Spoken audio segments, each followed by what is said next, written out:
إن الحمد لله نحمده ونستعينه ونستغفره ونعوذ بالله من شرور أنفسنا وسيئات أعمالنا. من يهد الله فلا مضل له ومن يضلل فلا هادي له. وأشهد أن لا إله إلا الله وحده لا شريك له، وأشهد أن محمدا عبده ورسوله. أما بعد، فإن أصدق الحديث كتاب الله، وخير الهدي هدي محمد صلى الله عليه وآله وسلم، وشر الأمور محدثاتها، وكل محدثة بدعة، وكل بدعة ضلالة، وكل ضلالة في النار. اللهم صل على محمد وعلى آل محمد كما صليت على إبراهيم وعلى آل إبراهيم إنك حميد مجيد. وبارك على محمد وعلى آل محمد كما باركت على إبراهيم وعلى آل إبراهيم إنك حميد مجيد. أوصيكم ونفسي بتقوى الله. Nakuhusieni ndugu zangu, nayusia na nafsi yangu kumcha Allah na kumcha Allah ni kufuata maamrisho na kuacha yale aliyotukataza. Tunamshukuru Allah kwa rehema zake, ametuneemesha minasaba ya kidini mbalimbali na akatubadilishia nyakati muhimu mbalimbali. Yote minasaba hii na nyakati hizi ili tuweze kujisogeza sana kwake, aweze kutupokea na atusamehe makosa yetu. Kwa hiyo tukizipata fursa hizi za minasaba hii, tujisogeze kwa Allah kwa matendo mazuri, na tujisogeze kwa Allah kwa kumuomba msamaha, kwa kutubu, ili tuwe na nafasi nzuri hapa duniani na kesho akhera. Ndugu zangu, na sisi hapa tulipo sasa hivi tuko katika wakati mzuri sana, mnasaba mzuri sana, nao ni wa siku 10 za Dhulhijja. Siku 10 za Dhulhijja ni mnasaba mzuri kwa sababu kwanza siku 10 hizi zimo ndani ya mwezi Dhulhijja. Mwezi Dhulhijja ni katika miezi mitakatifu ambayo imeongozana Dhulqaada, Dhulhijja na Muharram. Na Dhulhijja yenyewe manake watu wamo ndani ya kufanya shughuli za hija, ibada kubwa sana, na hizi siku 10 zimo ndani yake. Ukiangalia miezi mitatu hii iliongozana mfululizo ya miezi mitatu mitakatifu, Allah amekemea sana dhulma ndani yake, na hizi siku 10 zimo ndani ya miezi hiyo mitakatifu. Ndani ya mwezi huu, ndani ya siku 10 hizi, iko siku moja pia nayo kubwa sana, siku ya Arafa. Halafu kuna nyingine ya kuchinja ambayo ni katika ile iliyoitwa Yaumul Hajjil Akbar, siku ya kuchinja pamoja na inayofuata zikapata jina hilo. Kwa hiyo hizi siku 10 zimepata sifa za aina yake. Hizi siku 10 Allah subhanahu wa ta'ala akaziapia katika Qur'ani. A'udhu billahi minash shaitani rrajim. Bismillahir rahmanir rahim. Wal fajri wa layalin ashri. Allah anasema na apa kwa alfajiri kwa wakati wa alfajiri na swala ya alfajiri, na ninaapa kwa siku 10. Siku 10 zenyewe ni hizi za Dhulhijja ambazo tunazo sasa hivi.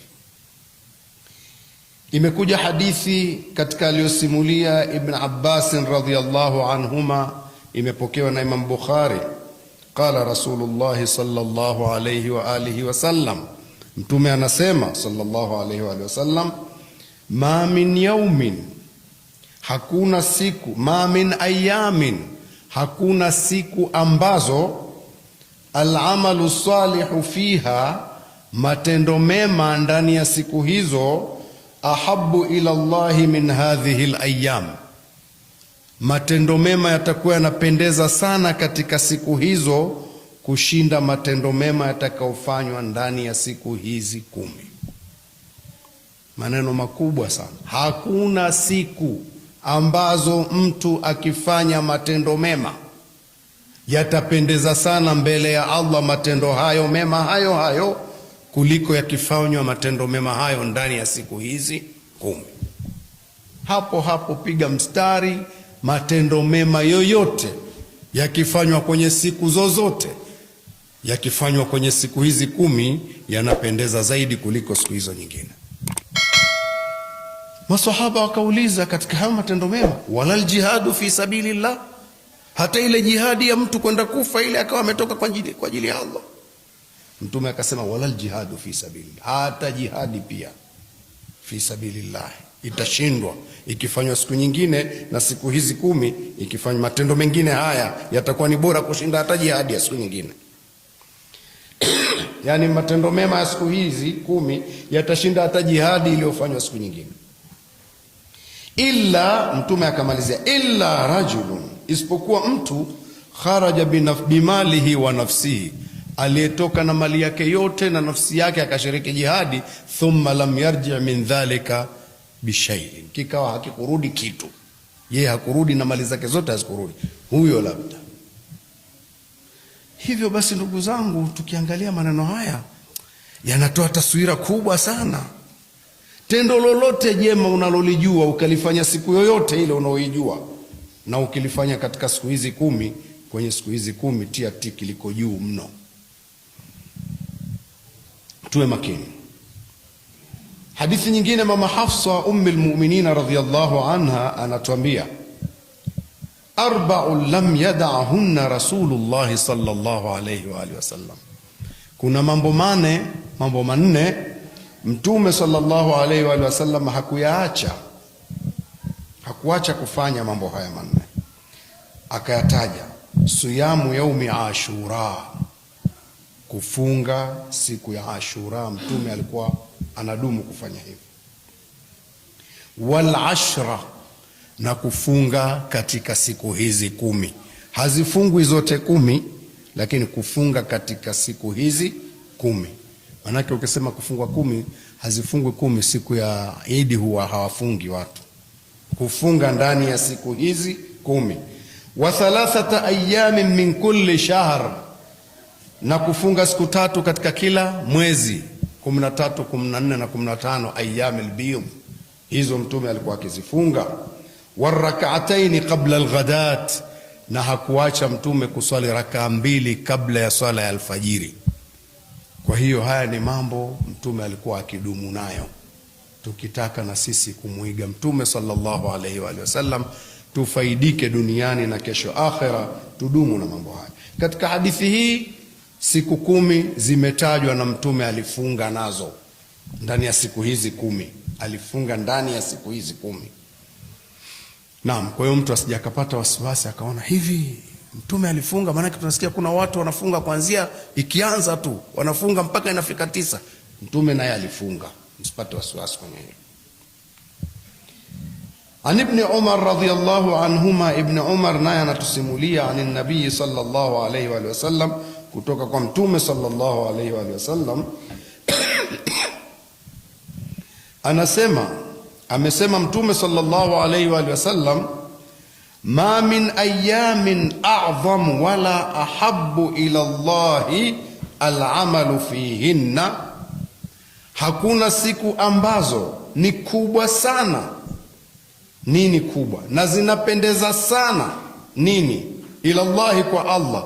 Kupendeza nini? Alamalu fihinna, matendo. Yani matendo yatakuwa makubwa sana na yanapendeza sana mbele ya Allah, hayo matendo, min hadhihi alayami alashri, kuliko matendo yaliyofanywa ndani ya siku hizi 10.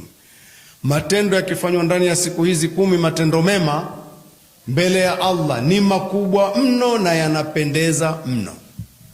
Jamani, matendo mema yamejaa, ni mengi, yametuzunguka. Tuwe makini. Iliposema hadithi hii, akasema Mtume sallallahu alaihi wasallam, fa akthiru fihinna, fanyeni sana nini? Minat tahlil, la ilaha illa Allah, wat takbir, Allahu akbar, fanyeni sana hizo, wat tahmid, alhamdulillah, fanyeni sana hizo. Sasa hizi tulipata sigha ya kusemea mtindo, Allahu akbar, Allahu akbar, Allahu akbar, la ilaha illa Allah, wallahu akbar, Allahu akbar, walillahi alhamd. Hivyo yani tangu siku ya kwanza ile mwezi ukiandama, tunatakiwa hizi tuwe nazo mara kwa mara. Kila mtu akuwa anakumbuka, anasema Allahu akbar, Allahu akbar, Allahu akbar, kila akikumbuka popote pale. Abu Huraira alikuwa akipita mpaka sokoni akiwakumbusha watu mara kwa mara, anapiga takbir na watu nao wanakumbuka, anapiga takbir. Hivyo tusiache haya mambo jamani, yanaanza kuwa ni katika sunna zilizopotea. Ndugu zangu, nimesisitiza nikasema matendo mema ni mengi. Mimi nitataja moja tu katika hilo, kwa kila mmoja na juhudi yake, kukumbusha kutoa sadaka, tena kutanguliza watu walio karibu na wewe, ndugu zako walio karibu na wewe, majirani zako wenye shida. Kwa nini nimetanguliza hao? Ukitoa sadaka, kwanza umejisogeza sana kwa Allah, na ukiitoa ndani ya masiku haya ni kubwa mno na inapendeza sana kwa Allah. Na ukiitoa kwa ndugu yako unapata malipo mara mbili, kuunga udugu na kutoa sadaka. Na ukiitoa kwa jirani yako, manake umemjua shida yake, umefanya mahusiano yamekuwa mazuri zaidi. Kwa hiyo hivyo vitu ni vitu vya kuangalia sana. Tunatakiwa tulete mahusiano ya karibu kwa ndugu na majirani. Mtume sallallahu alaihi wa sallam alisema, Jibrili alikuwa kila siku ananihusia kuhusu jirani, mpaka nikadhani siku moja atakuja aniambie jirani atakurithi. Kwa hiyo nimewakumbusha hilo, pamoja na kutajwa hizo takbir, mimi nimekumbusha sadaka kwa kiasi cha uwezo wako. Usidharau ukasema sadaka ni ya matajiri tu.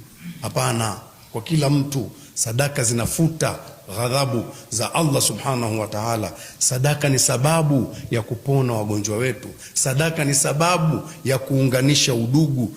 Sadaka ni sababu ya kuunganisha jamii kupendana. Allah tujalie kuwa wenye kusikia na kufuata yaliyo mazuri.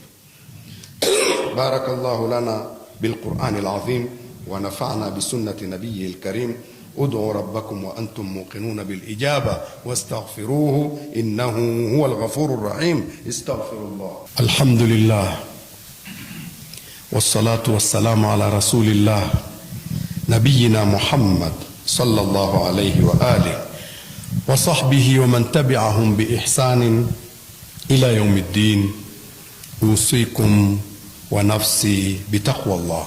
nakuhusieni ndugu zangu, nayusia na nafsi yangu kumcha Allah, na kumcha Allah ni kufuata amri na kuacha yale yaliyotukataza. Ndugu zangu, mama Aisha radhiallahu anha anatusimulia katika hadithi aliyopokea Imam Muslim, anasema Mtume sallallahu alayhi wa alihi wasallam amesema, ma min yawmin aktharu min an yu'tiqa Allahu 'abdan au an yu'tiqa Allahu 'abidan minan nar, hakuna siku ambayo Allah huwaacha huru sana waja wake wasiingie motoni, min yaumi Arafa, kushinda siku ya Arafa.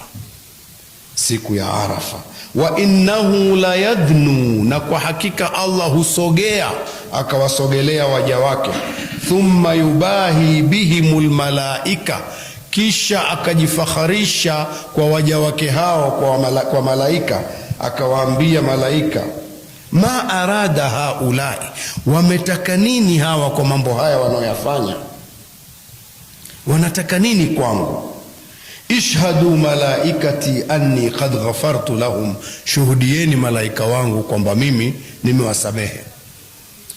Utaona kuna taswira ya kwamba Mungu amewasogelea sana watu walioko kwenye hija. Taswira ya haraka ni hivyo, lakini dunia kwa Mungu ni kitu kidogo sana. Sio kwamba amewasogelea watu wa Mina wa Arafa basi ni kila aliyefanya jema katika siku hiyo naye ameshiriki kusogelewa na Allah, kuambiwa malaika, hivi hawa waja wangu wanataka nini kwangu? Hatukupata fursa ya kwenda kule, lakini kuna mazuri mengi ya kuweza kufanya, na sisi tukawa tumesogelewa na Allah na tukaingia kwenye msamaha huo. Allah atujalie kuwa katika hao, tufanye mema na Allah atusogelee na atusamehe. Imepokewa pia kwa Abu Qatada, ameisimulia Abu Qatada na ameipokea Imam Muslim, kwamba Mtume sallallahu alaihi wa sallam katika aliyoulizwa mengi, na akaulizwa kuhusu suila an siyami yaumi Arafa, akaulizwa kuhusu funga ya siku ya Arafa, akasema Mtume sallallahu alaihi wa sallam, inni ahtasibu ala Allahi an yukaffira sanata allati ba'dahu wassanata allati qablahu. Mtume akasema, kwa saumu hii ya Arafa nataraji kwa Allah afute kwa saumu hii madhambi ya mwaka uliopita na madhambi ya mwaka ujao, madhambi ya mwaka kabla yake na madhambi ya mwaka baada yake. Na katika riwaya nyingine, siyamu yaumi Arafa yukaffiru sanata almadhiya walbaqiya, rawahu Muslim. Saumu ya siku hii ya Arafa ni kifutio cha madhambi ya mwaka uliopita na mwaka uliobakia, manake unaoendelea ndio huu ulioko mbele. Kwa hiyo ndugu zangu, upitwe utakavyopitwa, kama umepitwa kwenye kufunga ndani ya siku hizi, lakini usipitwe siku ya Arafa. Kama utapata na nyingine humu, umefanya jambo zuri sana, lakini kama umepitwa humu kwingine, siku ya Arafa isikupite. Hufutwa dhambi za miaka miwili kwa siku hiyo moja. Wala usifuate ligi zilizoko duniani. Arafa ni siku ile wanaosimama, au Arafa ni hapa kwetu, au Arafa kila mmoja na kwao. Acha hilo. We tafuta mpaka nafsi yako ikwambie siku ya Arafa ni ipi. Manake saumu inayotakiwa sio saumu ya namba 1, 2, 3, 4, 5. Siyamu yaumi Arafa, funga ya siku ile ya Arafa. Tafuta siku ile ya Arafa uijue lini ufunge. Allah tujalie kwa wenye kusikia na kufuata yale mazuri. Tuache hizo ligi katika dini, tuangalie yale yatakayotufaa. Allahumma arda an ali nabiyyina Muhammadin sallallahu alayhi wa sallam wa ashabihi wattabi'ina lahum bi ihsanin ila yawmiddin. Allahumma ighfir li ali nabiyyina Muhammadin sallallahu alayhi wa sallam wa ashabihi wattabi'ina lahum bi ihsanin ila yawmiddin. اللهم اغفر لنا والوالدين وارحمهم كما ربونا صغارا. اللهم اغفر لنا والوالدين وارحمهم كما ربونا صغارا. اللهم اغفر لنا والوالدين وارحمهم كما ربونا صغارا. اللهم اغفر للمؤمنين والمؤمنات والمسلمين والمسلمات الأحياء منهم والأموات برحمتك أرحم الراحمين. عباد الله، إن الله يأمر بالعدل والإحسان وإيتاء ذي القربى وينهى عن الفحشاء والمنكر والبغي يعظكم لعلكم تذكرون.